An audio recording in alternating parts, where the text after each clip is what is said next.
So thank you everyone for joining this session on e-commerce content writing. And of course, if you have questions at any time, all you need to do is just press the raise your hand button or type your questions using the questions box. And at any point during the webinar, I will also take a pause and have an interaction with you insofar as your questions are concerned. We basically have four topics for tonight that we will tackle in 1 hour. And the first one is all about the importance of having a target persona. In coming up with an e-commerce website, it is important that you know your target persona. Hindi tayo pwedeng nagsha-shotgun selling, targeting everyone. Because without a clear target audience, your messaging will not connect. When I say that your messaging will not connect, if you're targeting moms, then you have to make your messaging directed at moms. If you're targeting dads, then your messaging must be targeted at dads. If you write too few or too generic, then you might not necessarily connect with your target audience, especially if you're selling a product that you have handcrafted, especially if it's an artisan product or you yourself have made that product. If you know your target audience, then it will be easier for you to communicate to that audience. And for trainers who will be teaching others how to do e-commerce, you really have to take time in sitting down with your student and really clarify or really clarify with the MSME that you're training kung sino talaga yung para kanino talaga siya. Kasi even you yourself, even if you want to assist the person, kung hindi clear sa'yo kung sino yung target audience niya, mahihirapan ka rin na i-assist siya kung paano niya ma-improve yung writing niya, ma-improve yung look ng website niya, among others. So, a popular buyer persona has usually has these components. No, you must know the background of your customer, ano ang demographics niya. You might have several targets and not necessarily targeting one persona alone. No, so pwedeng may male target buyer ka, pwede rin may female target buyer ka. Sometimes your target buyer is also dependent on location. So you must know their background. Like, are you targeting college graduates or college level? Are you targeting pangmasa, or is your product targeted towards class A? No. So for example, I have a requirement this coming Friday where I have to work with bloggers for a campaign for a client, no? So, ang kailangan kong hanapin na blogger is dapat either nakapagtapos siya sa Ateneo, LaSalle, or UP, because the product that I'm carrying can only be appreciated by people who have studied in those locations, or at least sending children to those locations. So, kung alam ko na yun ang aking target audience, then dapat pag nag-write up ako, kailangan alam ko kung ano yung intricacies that they have, no? By studying in those locations, or by sending children in those locations or in those institutions, no? So you have to know their demographics as well. You have to think about the age of your target audience. Kung pang-millennial siya, then pang-millennial ang language niya. Kung medyo baby boomer yung target audience mo, then pang-baby boomer din ang perspective, no? Kapag sinusulat natin yung ating product description and the way we take the photos that can be appreciated by people on that demographic. You also have to think about what is the goal of your customer. Goals can be in relation to this product. So, for example, if you are selling cosmetics, then let's say you're selling lipstick, pwedeng sabihin mong ang kasama sa goal niya ay makabili siya ng color na babagay sa kanya, no? At ma-appreciate ng ibang tao. Or kailangan yung mabibili niya will last long, sulit sa pera niya. Pwedeng kasama yun dun sa goals niya when buying the product, no? And then, ano ba ang kanyang hobbies and interests na pwedeng dun nagpe-play ng role yung product na gusto niyang bilhin sa'yo. So, for example, pwede mo sabihin na, party goer kasi siya, o mahilig siya makipag-socialize, o kaya mahilig siyang mag-participate sa mga events, no? Mahilig sila mag-participate sa mga gatherings where looking good plays a factor. O kaya, busy career woman siya or busy career man siya where looking good is a factor, no? Of course, there are now cosmetics for men also, but depends on the product that you are selling. Kaya kung tutusin, yung paggawa ng buyer persona, it depends on the product. Now, if you're carrying multiple products, then it is likely that you will have different persona because each product can have its own persona unless your products are all lumped into one. No? So, for example, if you're selling childcare goods, no? Like I have one student who's selling milk, diapers, among others, then pwedeng lump into one yung products niya. Pwedeng kahit na pang baby yung product niya, pwedeng ang target persona niya, hindi yung baby, kahit na pang baby yung product, kundi yung buyer. And the buyer can be a busy mom or a busy dad, no? So, ano ba yung mga challenges nila? Challenges would be in ano yung pains that they usually encounter whenever they try to purchase a product. So, for example, kapag halimbawang pagdating dun sa target product na iniisip natin, pwedeng ang nai-experience ni customer, pwedeng sabihin niya, hindi niya alam kung napapamura siya o mahal. Maganda nga yung product, pero na-realize niya, mahal pala yung pagkakabili niya, and then sa labas, mas mura siya. Pwedeng pain niya yon, no? O kaya pwedeng sabihin niya ang pain niya, mukhang maganda yung product, pero it does not really deliver what it promised. Like the product description said, it will last for at least 8 hours, pero nung na-try na niya yung product, yung pala, 2 hours lang, wala na yung effect ng product. No? So, andun din yung challenges whether the product can deliver. So, sinusulat natin dito yon. Now, when we know the goals and when we know the challenges of the customer, then it will also give us an idea on how we should write our products to the point that we will be able to address the goals and the challenges of the person. The hobbies and interests can help in terms of trying to come up with a picture as to how can you explain the product from a user context and apply it in scenarios na lalo na kapag gumagawa ka na ng mga campaigns, or especially if you're trying to come up with a story on how you can present your product and how it will fit inside that story. Common objections can include what will stop the person from buying the product, including, I don't know your website. I know the product, but I don't know your website. So I may not even trust you. If I don't know if you're even trustworthy enough to buy this product from you. How am I sure that what you're selling is genuine and not fake, no? How am I sure na legitimate yung product na binibenta mo at hindi smuggled, no? If that even mattered for the buyer. And then, kung may fears din siya, maganda rin na malaman din natin yon. Kasi the more we understand the user, the more we'll be capable of communicating with them.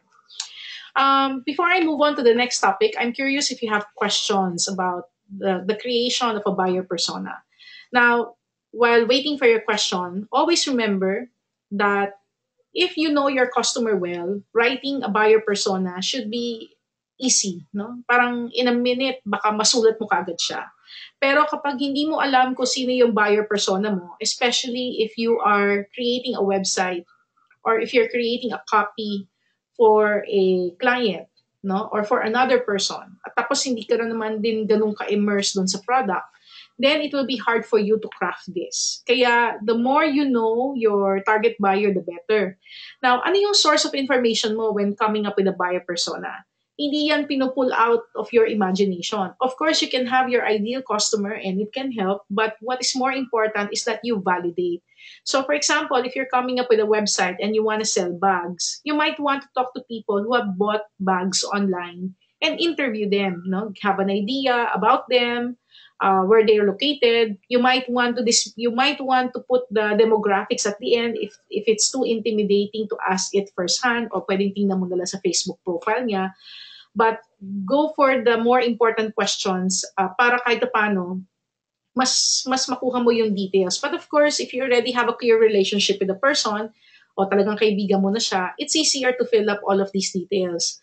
What is important is for you to validate whatever perceptions you may have or whatever perception your clients may have from what is really happening on the ground. You can look for people who have bought products from some sites and people who have decided not to buy products from a specific site. Also to find out why they prefer one site over the other, assuming that both of them are selling it. So for example, if I am fashion website A selling bag A and you are fashion site B selling bag A, assuming that we're selling it at the same price or maybe you're selling it cheaper, what would make the buyer buy from me pa rin rather than from you kahit na mas mura ka, no?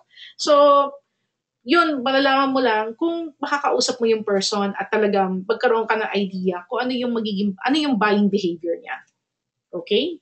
So, are there questions in the creation of a buyer persona? If we have time, we can also fill up this buyer persona if we want to come up with a sample scenario, especially if you have if you're working on a website right now and you're struggling on your buyer persona. Okay? Now, second, educating your customer is a top priority. I would like to emphasize that focusing on selling alone will immediately hinder you from building a relationship with a first time user or visitor. So, if I am selling a product or service, if all I do online is post that product and service and encouraging you to buy, sooner or later, if we are social media connections, you might unfriend me or you might unfollow me. If my Facebook page all it does is just to keep on selling, it is possible that you will unlike my page or you will hide all of my updates. So, as much as possible, you must preserve a balance between educating your customer and um, giving them information so that they can make an informed choice. And lastly, present yourself as an option. So you must need or you need to balance those three. If you fail to balance those three, then you might put in a situation where you will not be the where the person that you're targeting will not even prefer you at all because they are not even educated about you in the first place.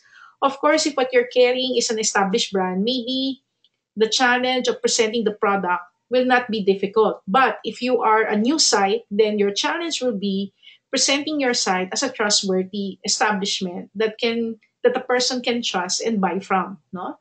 So in HubSpot, they have what they refer to as the buyer's journey. Now we must remember that our target customers will not likely buy the moment they see you. So, meaning if I plug something today and say I have a course or I'm selling t shirts, 80% of the time you're not ready to buy. You get to see it, but most likely you will not make a decision. So, always remember that your customers usually go through three stages. First is the awareness stage, the second is the consideration stage, and the third one is the decision stage. If you kindly allow me to read it, in the awareness stage, the prospect is experiencing and expressing symptoms of a problem or opportunity and might be doing a research. Um, ito yung kadalasan nanggagaling sa search engine results. No? Doon siya tumitingin sa Google and then pwedeng kaka-search niya, napuntahan niya yung website mo. Kaya importante kapag nagma-marketing tayo sa social media, iwasan natin yung mas updated yung social media natin, tapos yung website natin hindi updated. Dapat mauna nating i-update yung ating website bago yung ating social media pages kasi most likely what people will see on the social media page, they will try to validate it by googling it online, no? Or by searching for it online. So you want to make sure that you have available information posted on your website, no? Um, if a person discovered you through search engine results, then that is an example of a person really having a need or a want and talagang nandun yung interest niya or consideration to make a purchase. However, if the person discovered you through social media, more often than not, the person is only curious. And depending on how you will present the situation or how consistent you are in communicating with that person, how you build up your story, will be able to spark or move that person from curiosity to interest, no? Parang 'di ba, yung AIDA, awareness, interest, desire, action. Parang ganoon din siya, no? From awareness magkaroon siya ng interest and then from interest hopefully magkaroon siya ng desire at mag-take siya ng action in purchasing your product. Now, if the person realized that yeah, they are experiencing or expressing symptoms of a problem or opportunity, then pwedeng pumunta na siya sa consideration stage where they will start exploring their options. So, in the consideration stage, you have to make sure that you're visible. Kaya minsan, kapag may mga nakikita ko nagpo-post ng products online na puro pictures lang, walang description, they're missing on the opportunity kasi hindi naman nababasa yung text sa loob ng images. So, kaya importante yung mga captions natin. And sometimes, the user might be ready to make a purchase at tinatandaan na lang niya kung sino ba yung mga nakita niya in the past. So, most likely, ang matatandaan niya, yung talagang malaki ang naging influence sa kanya in the past. Or natandaan niya yung messaging to the point that when they make the decision, they look for that person because of the past communication that person has done. So, remember that your prospects go through this journey. Kaya kapag gumagawa tayo ng content, even sa field ng e-commerce content writing, we have to make sure that we have awareness type of content, consideration type of content, and decision type of content. And when writing product descriptions, as much as possible, we also think about those concerns or those situations so that we can make our descriptions also comprehensive enough to accommodate users who are in any of these three stages. Now, third thing that you have to remember is that uh, whenever we write our products, and I am also guilty to this, no, all of us are actually guilty to this, no. We tend to write about the features of our products kasi medyo nasanay tayo sa mga brochures, no, na sinusulat natin yung features ng mga products. Sa kapag nakakita tayo ng mga products sa mga grocery, sa mall, di ba? Parang sinasabi nila what the product is, like how many percent yung cotton, what are the ingredients, ano yung kanyang application, ano yung mga notes to customer. So it's very straightforward. Hindi siya pitchy. Basta sinasabi niya lang sa iyo yung features niya. Yung pagka-pitchy niya, nandun na sa sales lady o doon sa salesman on the ground talking to you about it, no? However, pagdating sa online, we have to exert bigger or greater effort on that because we must be able to communicate the product to the point that the person will understand what's in it for them. How can they benefit from it? If you don't have that in your description, then it means that either you don't know your product or you're not even ready to serve your potential customers. And in fact, it might even expose you to risk, no? For example, naglagay ka ng picture ng product, okay naman yung picture, and then the person buys from the website. Tapos, nung matanggap na niya yung product, sabihin niya sa'yo, ay, ayoko ng product mo kasi bumili ako ng hikaw sa'yo, the pictures gave me the impression na malaki siya, tapos yung dumating na hikaw, ang liit-liit lang pala niya. And I encountered that situation before with one of my students. So, pwede akong mag-dispute ng payment kasi sasabihin ko, hindi mo nilagay sa website mo yung actual measurement ng product. So, you deceived me, no? Therefore, I am demanding a refund or I am demanding a replacement. So, writing effective product descriptions is your way also of communicating what the customer is about to get. Therefore, you're giving that person the ability to make an informed choice. An informed choice. Hindi uninformed ba? An informed choice, no? Talagang alam niya kung ano yung bibili niya. That way, you protect yourself from any consumer protection complaints, no? From any payment repudiation issues that may arise for the lack of product description that you have on your website. So, ganun din naman, from a buyer's perspective, don't buy anything na hindi clear kung ano yung binibenta. Kasi baka mamaya, may dalawang object dun sa picture, no? Akala mo yung primary object, yung object na tinitingnan mo, yung mas malapit sa screen, kala mo yun ang binibili mo, yung pala, yun nasa background pala ang binibenta niya. So, kaya kailangan maging aware tayo na kailangan mas maging responsible tayo on how the products are being presented. So, with that in mind, then we must remember that we should write with your customer needs in mind, no? Ano ba yung need ng customer? Kaya kung nagkaroon ka ng buyer persona study, mas naintindihan mo kung sino siya, ano ang goals niya, ano ang challenges niya, ano ang hobbies niya, ano ang kanyang biggest fears, ano ang kanyang objection, then I can focus on the benefits. For example, I'm showing to you here a photo of a rubber shoe, no? Alam nyo, I'm sure most of us own one, no? And if you remember, the way you purchase a rubber shoe, more often than not, you would go for your favorite brand. Or based on recommendation from your friends. But if you go to a website and you find yourself being presented with 200 or 300 shoes, or maybe 50 or 20 to choose from, then whoever, if all things are being equal, assuming they are all good brands, no? Halimbawa, nagsama-sama, side by side, nandiyan si Adidas, nandiyan si Nike, nandiyan si Converse, and all of these brands in front of you, and they all look the same, no? Assuming they all serve the same function and same price point, no? More or less similar price point. Maybe at first instinct, loyal ako sa Nike kasi I'm using Nike Running or I'm using Nike Training Club. So, ang challenge kung emerging brand ka is how are you going to communicate your benefits? So, you have to focus on what's in it for the buyer rather than say na this is made of this material A, material B, material C, then I can say that this shoe is ideal for a 21K run. No, it has cushion that will prevent you from may proper cushion siya na para hindi ka magkaroon ng injury when you do your 21K run. Kasi may mga shoes na ang ganda-ganda pero after mo mag-run ng 21K, parang may injury ka na kasi yung ano pala niya, hindi siya design talaga for long distance running, no? So, pwede mo sabihin na what's in it for the buyer na this shoe is designed for long distance runners. Yun ang durability design niya. It takes into consideration that you are preparing yourself for a 21K run. This will prepare you for the 21K run and can go with you for that 21K run. Hindi to pang practice lang na pagdating ng 21K. Lagas na siya, no? O ano na siya, hindi na siya pwedeng gamitin.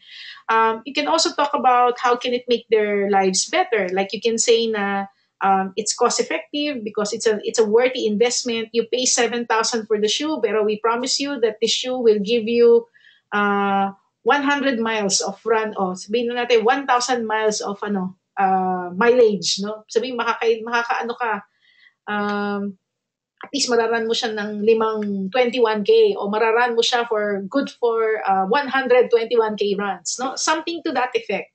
And to the point that you can say na it's something that will go with you for your journey, no? So in a sense, you make them feel na wow, para siyang companion, para siyang boyfriend or girlfriend na shoe na pwede mong bigyan ng pangalan at talagang pwede mo sabihin kasama mo siya palagi, no? So you can also talk about what problems does it take away, no? So you can say that remove yourself the hassle of replacing your shoe every year, or pwede mo sabihin na may kasama siyang this shoe comes with extra pads na pwede mong pag-alternatin para pwede mong labhan yung sa loob, tapos pwede mo siyang palitan, no? So at the end of the day, instead of just talking about the features, although in essence you're talking about the features, but instead of just saying what the features are, you take it from a point of view of how can this make a person's life better? How can he or she enjoy this shoe?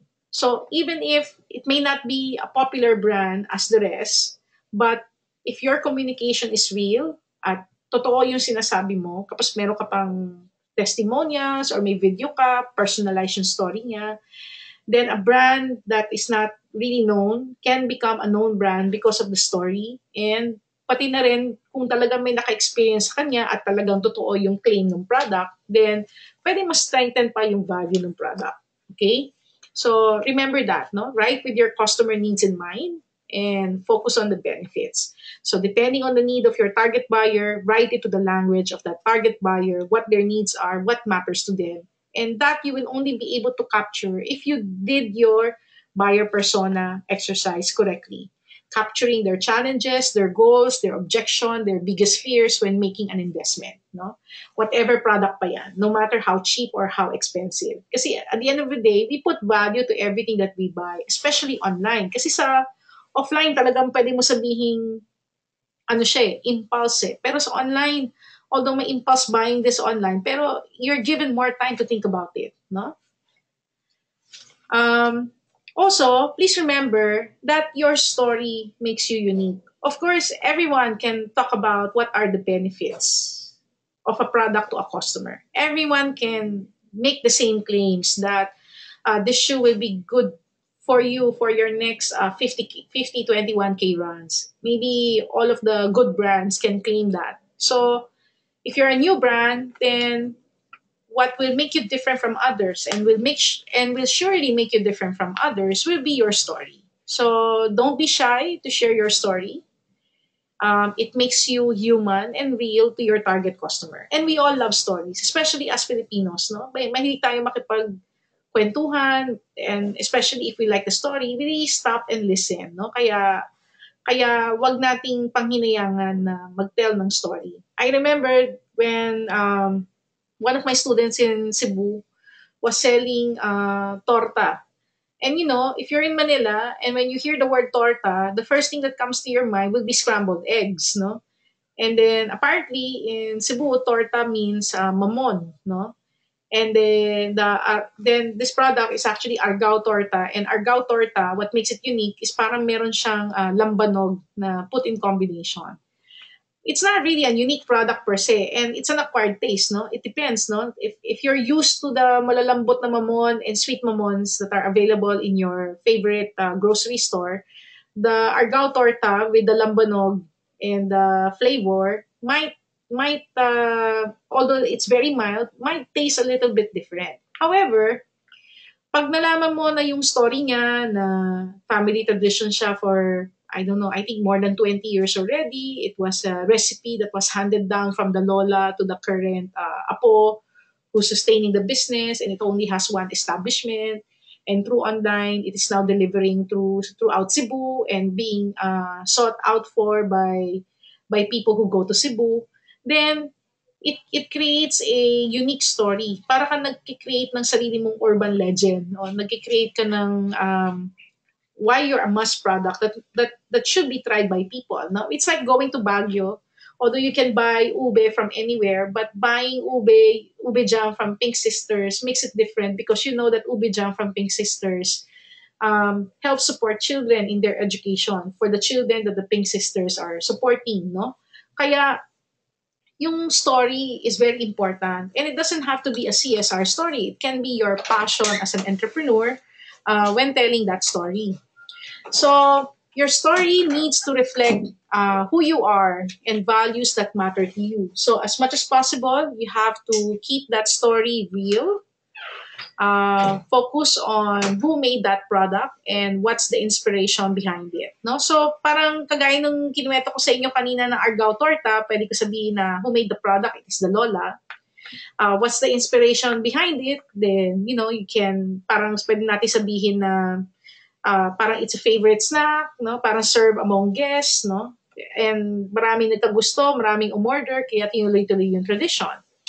And then, how did you test it? No, it depends if it still matters. No, so you can say na, especially if you're coming up with variations. So, pwede mo sabihin na, um, pwede mo sabihin na ano yung process on how it is made. Like, kaya, di ba may mga asado na pugon roasted asado. Parang may mga sinasabi pa sila on how they prepare it para lang to preserve the quality or the flavor among others. And you can also talk about how has the product evolved, especially if you're showing a new version of the product. And of course, if your product has been there long enough and it has modern competition, or if you're new and you're tried by a few people at this point, you can also add social proof about your product and give it a bit of a story pa, no, kung paano siya nag-evolve. Okay? So, actually, it's easier said than done. Kaya ang suggestion ko sa inyo, kung ano man yung product na binibenta nyo, you can look for similar products that are being marketed online and see how they position their products. Think about the products that you love, and think about the products that you decided to purchase online, even if you don't know them well. Apart from having a good price offer, what else have they put on their website that really convince you that this product is worth checking out or worth trying? Okay. Now, siguro on a last note, I just want to emphasize as well that you must, when writing, write to show, tell, describe. No? Kung kaya nating i-show and tell and at the same time describe the, if we can write, if we can show and tell and describe the product further, the better. And remember also the 4 C's, no? Kapag natapos mo na yung write-up mo at pinabasa mo sa iba, ang itatanong mo kagad sa kanya, clear ba yung sinulat ko? Does it captivate you? No? Is it concise enough? Although minsan hindi maiwasan, no, na meron talagang mga websites na talagang napakahaba ng write-up, no? Kasi maybe it requires it because of the comprehensiveness. Then doon naman papasok kung complete siya, no? So, if you will be able to meet the requirements of the 4 C's, no? Clear, it must be captivating, it is concise, it is complete, then you're more or less good to go with what you've written on your website. And remember, if you're selling various products and services online, mas malaki ang effort sa paggawa nito kasi parang lumalabas, each product page is a landing page. Ang iwasan natin, no, yung we keep on adding products sa website natin. Yeah, what's the point of having 50 products on your website if you will not even care writing good description for each of them? You might as well have a few, but you put your heart and your focus, no, in writing that description and making sure na it will deliver or it will communicate with that target customer rather than adding 100 products and you only have one or two sentence description for each, no. And as much as possible also, I think one thing that we have to remember is that when people buy online, although there's that impulse na, oh, mura siya, pwede siyang bilhin, madalas din, marami sa mga online buyers, nakaka-experience sila ng tinatawag nilang guilt, no? Especially if what you're selling is um, considered more of a want rather than a need, like maybe an extra pair of jeans, an extra pair of shoes, an extra phone, or an extra laptop, or an extra headset, what have you, no?